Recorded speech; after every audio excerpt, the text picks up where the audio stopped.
Sa en nyasi mar keto kogno e ogirimiti matiyo kanyakle kind duond bura ma ODM kod UDA. Ogai ma ODM Raila Odinga kod jatend piny William Ruto noramo ni winjruok margi ok en mar siasa kata chugo lemo mag telo. Jotelogo nosingo mar keto tim report man NADCO, report mano yango chuga pis mar Prime Minister. Dibed ni Raila dhi dok kendo e lemo makamano. Weche ma ling bende lieko ni ODM dhi do lemo mamoko mag tend migepe kod jogoro mongirore. Jafwambo mar siasa Chris Owino menyono girimiti mar Raila gi Ruto. Ne en nyasi ma jolony mag siasa wach nyalo dhi loko kudho mar yamb siasa e pacho kae motelo ne yiero maduong' mabiro. Oko mar karomo maduong' mar KICC mor kod nyadhi ne okwako johera mag Raila Odinga e kinde ma kihonko kod kiawa to ne ogorore e wang' josiasa e KICC. E mbui mag tudruok jopiny ne okawo chung' mopogore ka moko kuomgi neno ni piny Kenya ne dwaro duoko e wi midhiero mokwako jopiny kaka okuma mar thieth mar SHA, pek mar ngima, ratiro mag jopiny, som jopuonjre e mbalariany kod mibadhi ma ok riwruok mar siasa. Bende hera manyien mar Raila kod Ruto dhi kelo konyruok ne jopiny. President kata ker mosetiyo maber e Kenya nyaka ne chak Kenya en Mwai Kibaki. To history nyiso ni Raila Amolo Odinga tiyo gi Mwai Kibaki no emano create an environment ma jo Kenya feel ni they are part and parcel of being Kenyans. Nikech ne giro gi Raila Amolo Odinga. Tiende nyiso wa ni Raila korore gi William Samoei Ruto, gik ma Ruto setimo e broad based government. Nyiso ni gik mabeyo biro timore e Kenya ka riwruogino.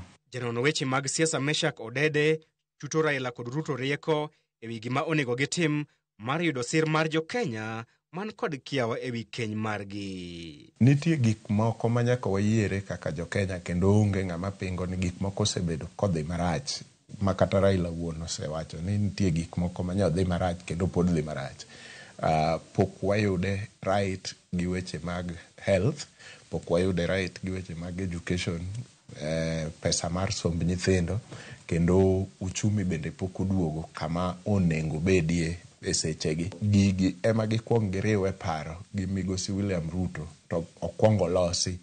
Kose losi ma sanja maduong' kata kwanata malo maduong' mar jo Kenya owinjo ni gima chalo SHA koro tiyo to a certain level, to weche mag siasa koro nyalo chako donje mondo koro ng'iya ne kare chemistry mane kind ji ariyogi is working for the country. Mopogore gi weche 10 madito mane oketie kogno kod jotelo ariyogo, janono weche mag siasa wacho ni tiere olemo machwe maduond bura mar ODM dhi pono e ndalo machuok mabiro mane ok onyis jopiny. Nyaka William Ruto dhi chak reorganize telo moket joge Raila Odinga moko bende iye mondo koro Raila nigi kwethne, Ruto nigi kwethne magimiyo gigi ni timuru gik moko manyo waketel. Nyiso niya, yes, wadhi bedo gi jotend migepe ma moko nyaka bed joge Raila Amolo Odinga.